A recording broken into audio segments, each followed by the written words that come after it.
You are a disappointment. At some point in your life, you have most likely heard somebody say those or similar words to you. Chances are you have also told yourself those same words. When I said that, you may have had feelings of shame, sadness, anger, or disappointment. All of those feelings and more are valid and are expected. But most of you, if not all of you, would rather not be called a disappointment or have to experience these feelings. Disappointment and failure go hand in hand. When you fail at an activity, you tend to feel disappointed, and the feelings of shame, sadness, and anger flow through your body. I have always been a perfectionist when it came to drawing, planning events, or baking, and similar activities. This would cause me to never feel fulfillment when I would complete a project. I would compare myself to people and others' work constantly. When my work would not come out like theirs, I would feel like a disappointment. I would hold myself to extremely high standards, and if I fell anything short of them, I would consider myself a failure. However, this trait did not apply to school. Would have helped my grades that bit. Here's an image of a self-portrait I drew in elementary school, and next to it is my school picture that same year. Unless I was a prodigy, I would have no chance of getting my self-portrait to look exactly like me. But I would use my compare and contrast skills learned in school to tear my work apart limb by limb. Now, I'm not saying school is the reason for this toxic behavior. The act of comparing yourself started as toddlers. The sky is blue, the grass is green. That car is red, this car is black. That teacher has glasses, I don't have glasses. As kids, we constantly compare objects, but as we age and become more self-aware, we start comparing people and ourselves. They have straight hair, I have curly hair. They are strong, I am weak. They are rich, I am poor. They are pretty, I am ugly. Whether it is subconscious or openly expressed, everyone has compared themselves to others. You have most likely compared yourself to somebody in this very classroom. Everyone is guilty of it, but many are unaware of the consequences brought with comparing yourself. As children, we don't care about how we present ourselves to others. We wear the clothes we want and play with the toys we like, whether that be Barbies or Hot Wheels. As you can see, I had an interesting sense of style as a kid, and next to me and my sister are wearing my hand-me-downs. I was happy in these clothes though, and I felt comfortable in them. However, if I was to wear that outfit now, I would be really self-conscious and embarrassed. As a society, we look at fashion trends and buy clothes to match. I have bought many articles of clothing that I have felt comfortable in, but rarely wear because I feel uncomfortable in them because they don't fit the fashion standard. I have also bought clothes that fit those fashion trends but don't feel comfortable wearing them. When I put on an outfit that I feel comfortable in but doesn't fit that standard, I feel like I failed myself. I bought something that I liked but am too self-conscious to wear out in public. I feel like a disappointment for not wanting to stick out, for wanting to fit in.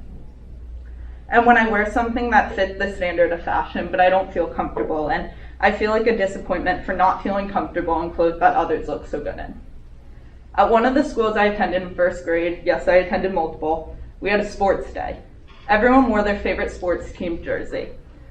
I was living in Long Island at the time, so almost everyone wore Yankees or New York jersey. I, however, wore a Red Sox jersey. I felt like an outcast and was so embarrassed that I wore a sweatshirt the entire day. It was 90 degrees in June. Now I know what you're thinking. Zoe, you were embarrassed to wear a Red Sox jersey and not that outfit? Even your sister looks embarrassed to be standing next to you. No one made fun of my sense of style and that outfit, though. Everyone just made fun of the jersey I was wearing. I was not aware of the mass rivalry between New York and New England teams until that day. I was so mad at my dad for being a Red Sox fan and making me one that I hid my slight obsession for years.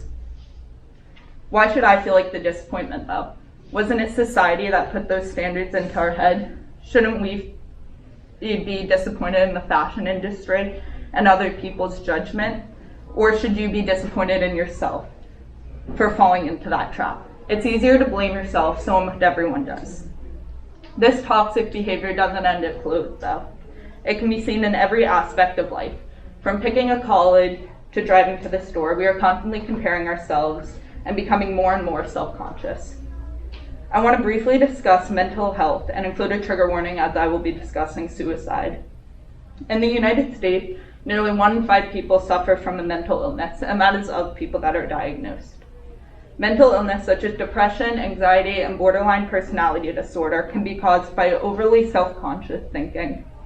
And if a person already has a mental illness, it can be heightened by self-conscious thinking. Constantly thinking of yourself as a disappointment and never thinking you are good enough can sadly lead people to suicide. As children become more self-aware, they begin to feel like a failure and disappointment. In 2019, 900 out of a population of 100,000 14-year-olds and younger committed suicide. In the same year, 13,950 out of a population of 100,000 15 to 24-year-olds committed suicide. There's no spreadsheet that states the reasoning for these adolescents committing suicide, but it is highly plausible that they felt like they weren't good enough. Let's take a step back and look at the bigger picture.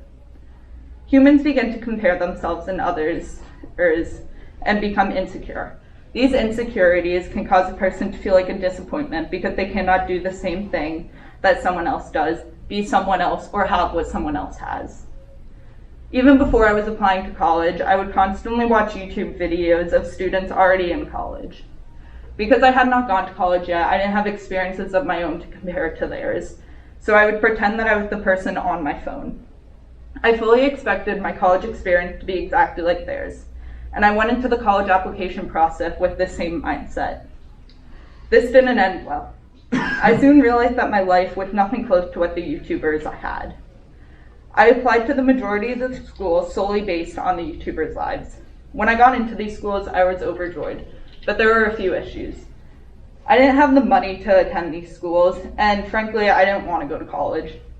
I felt like a disappointment for not having the same amount of money as others. I was disappointed in myself for something I had little to no control over. I also felt like an outcast for not wanting to go to school. I wasn't excited like my peers were, and to be transparent, I'm still not. I hate school. I wasn't even proud of where I was going. I didn't want merch from my school, and I didn't want to tell anybody where I was going. You guessed it, feeling like an outcast made me feel like a disappointment. There was a lot of disappointment in my life. Now, not so much. When I was writing this TED Talk, I still felt like a disappointment at times. But the more work I did for it, the more I realized that there are just some things I have no power over, which ironically gave me more power over my life. I accepted that not everything can change. I learned to live my own life and not compare myself to others. When you take one day at a time, you do not focus on the future as much, and you can be present in your own life. You realize that there's more to life than having the same clothes as a model on the TV or baking the perfect cake. I lived my whole life being disappointed in myself for things I couldn't change. Almost everyone is born into a life that sets you up to fail. The only way to fail is to fight. Fight the fashion norms, fight not being able to control everything, and fight to love yourself. But once you win that fight, it's almost like you're reborn. You can finally live your own life without worrying about anyone else.